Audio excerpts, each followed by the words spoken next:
प्रहलाद जी की स्तुति की समाप्ति और प्रभु प्राप्ति के 6 साधन। अतः प्रहलाद बोले, हे प्रभु, मैं स्वार्थी नहीं हूँ। मैं आपके धाम में आऊँगा तो अपने इन सभी मित्रों को साथ लेकर ही। नाथ, मैं तो आपकी क्या स्तुति कर सकता हूँ? वेद भी आपकी स्तुति ठीक से नहीं कर पाते। फिर मैं तो बालक हूँ। अनन्य भक्ति के 6 साधन हैं: प्रार्थना, सेवा, पूजा, स्तुति, वंदन, पापों को याद करते हुए वंदन, स्मरण, व्यावहारिक कामकाज करते हुए भी प्रभु का स्मरण, और कथा श्रवण। इन 6 साधनों से परमहंस की गति मिलती है। कुछ साधन करो, साधन के बिना अनुभव नहीं होगा। इन साधनों का आश्रय लेने वाला प्रभु के चरण पाता है। स्तुति के अंतिम श्लोक में प्रहलाद जी ने ये 6 साधन बताए हैं। जो इन साधनों को कार्यान्वित करता है उसे परमात्मा के चरणों में अनन्य भक्ति प्राप्त होती है। प्रार्थना, प्रातः काल में आंखें खुलने पर भगवान का स्मरण करो, प्रार्थना करो, कर दर्शन भी करो और धरती माता को प्रणाम करो। सुबह में कर दर्शन करो, अर्थात हाथों को देखकर सोचो कि मैं इन हाथों से आज पवित्र कर्म ही करूँगा ताकि परमात्मा को मेरे घर आने की इच्छा हो सके। हाथ क्रिया शक्ति का प्रतीक है। इन हाथों से मैं सत्कर्म ही करूँगा। शिवो भूत्वा शिवम यजेत, कल्याण रूप बनकर उस कल्याणकारी की पूजा करो। प्रातः काल में इस श्लोक का पाठ करो। कराग्रे वसति लक्ष्मी करमूले सरस्वती, करमध्ये तू गोविंद, प्रभाते कर दर्शनम। आजकल तो प्रभात में कर दर्शन के बदले कप दर्शन किया जाने लगा है। जागते ही लोग चाय का कप मुंह से लगाते हैं और चाय के साथ बिस्कुट खाने के बाद ही अन्य कामों में लगते हैं। प्रातःकाल एकदम बिस्तर छोड़ने के बदले प्रथम परमात्मा को वंदन करो। उनसे प्रार्थना करो कि मैं आपका हूँ और आप मेरे हैं। मेरे हृदय में विराजिए और मेरे शरीर रथ का संचालन कीजिए। प्रातः काल में दीनता पूर्वक प्रभु से प्रार्थना करो, हे कृष्ण, आपने जिस तरह अर्जुन का रथ चलाया था उसी तरह मेरे शरीर रथ के स्वामी बनिए। भटकने वाली इंद्रियों को रोकिए, मेरे इंद्रिय रूपी घाड़ों को संभालिए, मेरी रक्षा कीजिए। यदि श्री कृष्ण तुम्हारे शरीर रथ के सारथी बनेंगे तो रथ नियत स्थान पर पहुंचेगा, और अगर तुम्हारा मन सारथी बनेगा तो तुम्हारा रथ गड्ढे में गिर जाएगा। भगवान जीव से कहते हैं, यदि तू अपना रथ मेरे अधीन करेगा तो तेरे इंद्रिय रूपी घोड़ों को मैं नियंत्रित करूंगा, संभालूंगा और दिव्य मार्ग की ओर तुझे ले जाऊंगा। जिस प्रकार अपने रथ की बागडोर अर्जुन ने प्रभु के हाथ में दी थी, उसी प्रकार तुम भी अपने रथ की बागडोर उनके हवाले करोगे तो वे तुम्हारा रथ पार ले जाएंगे। हरे कृष्ण। सेवा, पूजा स्नान आदि से निवृत्त होकर एकांत में प्रभु की सेवा और उपासना करो। स्तुति, नाथ, आपने जब अजामिल जैसे पापी का उद्धार कर दिया तो फिर मेरी ओर ही आप क्यों नहीं देखते। कीर्तन, स्तुति के बाद एकांत में बैठकर प्रभु के नाम का कीर्तन करो। अपना कामकाज करते समय भी प्रभु का स्मरण करते रहो। कथा श्रवण, प्रभु के प्यारे सच्चे संतों से समागम करो। उनके श्रीमुख से कथा श्रवण करो। हो सके तो रोज कथा सुनो। यदि कथा न सुन सको तो रामायण भागवत की कथा का वाचन करो। प्रेम पूर्वक उसका पाठ करो। स्मरण, समस्त कर्मों का समर्पण। रात को सोने से पहले किए हुए कर्मों का विचार करो कि क्या प्रभु को पसंद आए। ऐसे कर्म मेरे हाथ से आज हुए हैं। यदि अंदर से नकारात्मक उत्तर मिले तो मान लेना कि वह दिन जीते हुए नहीं, मरते हुए ही गुजर गए। यदि कोई पाप हो गया हो तो प्रायश्चित करो और किए हुए सभी कर्मों का फल परमात्मा को अर्पित कर दो। इन 6 साधनों को विधि पूर्वक करने से जीवन सुधरता है और अनन्य भक्ति प्राप्त होती है। जिसके नयन स्नेहपूर्ण और हृदय विशाल है, भगवान को वह बड़ा प्यारा है। जीव की आदत ही कुछ ऐसी है कि किसी का उपकार तो वह भूल जाता है, किंतु अपकार याद रखता है।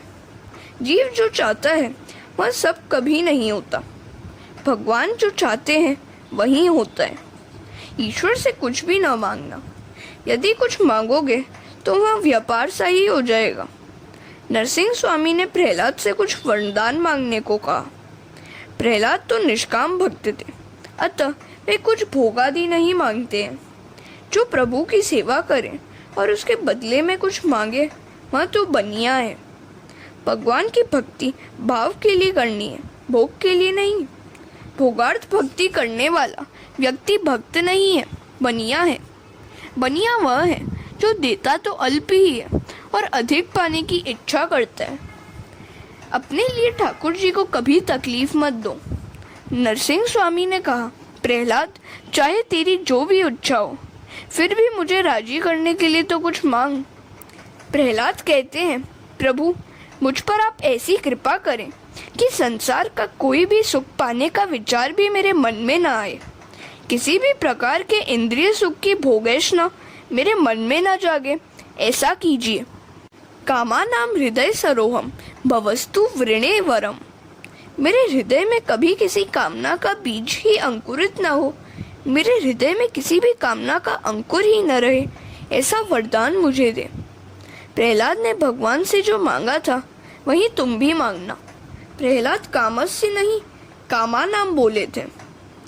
इंद्रिय सुख की मन में इच्छा ही नहीं जागनी चाहिए। ऐसी सादगीपूर्ण जीवन जियो कि मन में किसी सुख की वासना ही न जागे। वासना बुरी है। वासना के अनुसार विषय सुख का उपभोग न करने पर मन व्यग्र तो होता है, किंतु वासना को तृप्त करने पर वह और ज्यादा भड़कती है। सांसारिक सुख का उपभोग करने की इच्छा ही महादुख है। जिसे किसी भी सुख की इच्छा नहीं है वही सच्चा सुखी है। सांसारिक सुख की इच्छा कभी हो न पाए ऐसा समझना ही सुख है। सुख की इच्छा होते ही मनुष्य की बुद्धि शक्ति क्षीण होने लगती है। मन पर हमेशा भक्ति का अंकुश रखो। प्रहलाद ने वरदान भी कैसा मांगा। वासना की जागृति तेज का नाश करती है, सो ऐसो कृपा करो कि मेरे मन में वासना जागे ही नहीं। गीता में कहा गया है, सर्व काम्य कर्मों का और सर्व इच्छाओं का त्याग ही संन्यास है, ऐसा महात्मा कहते हैं। काम्यानाम कर्मणाम न्यासम संन्यासम कवियो विदु। हरे कृष्णा। जीव निष्काम होता है तो उसका जीव भाव नष्ट हो जाता है और फिर वह भगवान के साथ एक हो जाता है। जीव ईश्वर रूप बनता है। पुण्य भी मुक्ति में बाधक है। विवेक से पुण्यों का क्षय करो। मेरे स्वरूप का निरंतर ध्यान करो। पाप लोहे ही जंजीर है और पुण्य सुवर्ण की जंजीर है। इन दोनों को नष्ट करके ही तुझे मेरे धाम में आना है। इस स्तुति का पाठ करके मुझे और तुझे जो याद करेगा वह कर्म बंधनों से मुक्त हो जाएगा। प्रहलाद कहते हैं, हे नाथ, ऐसी कृपा कीजिए कि मेरे पिता की भी दुर्गति न होने पाए। नरसिंह स्वामी कहते हैं, तेरे पिता को सद्गति देने की शक्ति मुझ में नहीं है। तेरे सत्कर्मों के प्रताप से ही तेरे पिता की सद्गति होगी। तेरे जैसे पुत्र से तो 21 पीढ़ियों का उद्धार होता है। मातृ पक्ष की 7, पितृ पक्ष की 7 और ससुर पक्ष की 7। प्रहलाद, आज तक मैंने रावण, शिशुपाल या अन्य किसी दैत्य को अपनी गोद में कभी नहीं बिठाया, पर तुझ जैसे भक्त के कारण मैंने आज तेरे पिता को अपनी गोद में बिठ लिया। तेरे जैसा भगवत भक्त पिता का भी उद्धार करता है, इसमें कोई आश्चर्य नहीं है। माता पिता दुराचारी हो, किंतु यदि पुत्र सदाचारी होगा तो उनका भी उद्धार होगा। किंतु यदि माता पिता सदाचारी हो और पुत्र दुराचारी हो तो उनका उद्धार नहीं हो सकता, उनकी दुर्गति ही होगी। एक हंस युगल आनंद से रहता था। हंसिनी बड़ी सुंदर थी। एक बार घूमते फिरते सांझ डल गई तो वे एक वृक्ष पर बैठ गए। वहां कौवे का एक घोंसला था। हंस ने उससे रात गुजारने देने की विनती की। हंसिनी की सुंदरता देखकर कौवे की मति भ्रष्ट हो गई। शास्त्र में कहा गया है कि जो व्यक्ति अपनी आँख से पाप करता है उसे अगले जन्म में कौवा बनना पड़ता है। कौवे ने हंस हंसिनी को रात भर रहने दिया। दूसरे दिन वे जाने लगे तो कौवा हंसिनी को रोकने लगा। हंस ने कहा, हंसिनी मेरी है, तो कौवा उसे अपनी कहने लगा। अंत में दोनों न्याय मांगने के लिए न्यायाधीश के पास पहुंचे। न्यायाधीश ने कहा कि मैं तो दोनों की बातें बराबर सुनने के बाद निर्णय करूंगा। वह कौवा बड़ा चालाक था। कौवा पितृदूत माना जाता है, अतः वह न्यायाधीश के घर जाकर कहने लगा कि तुम्हारे माता पिता कौन सी योनि में हैं वह मैं जानता हूँ, अतः तुम मेरा काम करोगे तो मैं तुम्हारा काम करूँगा। तुम हंसिनी को मुझे दिला दो और बदले में मैं तुम्हें यह बताऊंगा कि तुम्हारे माता पिता कौन सी योनि में हैं। न्यायाधीश कौवे की बातों में आ गया। उसने दूसरे दिन न्याय करते हुए कहा, हंसिनी उसी की है जो उड़ता हुआ आगे निकल जाए। हंस की अपेक्षा कौवा अधिक गति से उड़ता है। कौवा उड़ता हुआ हंस के आगे निकल गया तो न्यायाधीश ने हंसिनी उसी के हवाले कर दी। अब न्यायाधीश ने कौवे से अपने माता पिता के बारे में पूछा। कौवे ने उसे कूड़े के ढेर के पास ले जाकर कहा, यहाँ 2 जंतु ही तुम्हारे माता पिता हैं। अन्यात्री पुत्र के माता पिता की ऐसी ही दुर्गति होती है। पिता के सिर बड़ी भारी जिम्मेदारी होती है। वह यदि अपने पुत्र को संस्कारी न बनाए तो उसका पुत्र ही वैरी बन जाता है। प्रहलाद, तू अशांत न होना। तेरे पिता का उद्धार हो गया और साथ साथ तेरी 21 पीढ़ियां पवित्र हो गई हैं। हरे कृष्ण। सुखदेव जी वर्णन करते हैं, राजन, अब तो तुम्हें विश्वास हो गया होगा कि भगवान के दंड में भी करुणा है। भगवान जिन दैत्यादि को मारते हैं उनका उद्धार भी तो करते हैं।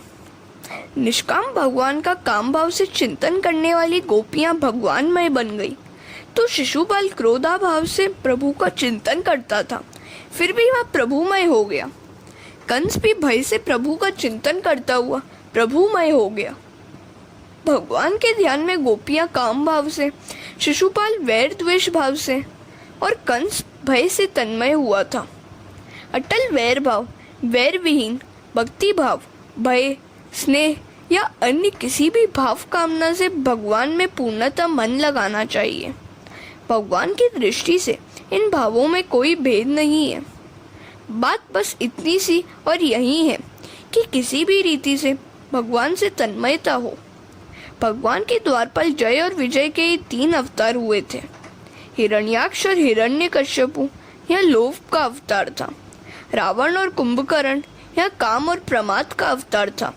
शिशुपाल और दंतवक्र यह क्रोध और अभिमान का अवतार था। प्रहलाद जी ने अपने पिता के मृत्यु का अग्नि संस्कार किया। ब्रह्मा जी ने प्रहलाद का राज्याभिषेक किया। प्रहलाद ने नरसिंह स्वामी को प्रणाम किया। नरसिंह स्वामी प्रसन्न हो गए। नारद जी ने प्रेम से प्रहलाद की चरित्र कथा धर्मराज को सुनाई। फिर भी नारद जी ने देखा तो धर्मराज के मुख पर ग्लानि छाई हुई थी। नारद जी सोच में डूब गए कि अब भी धर्मराज उदास क्यों है। क्या कथा की कथन में कोई क्षति हो गई है, जो कि ये कथा से भी आनंदित नहीं हुए।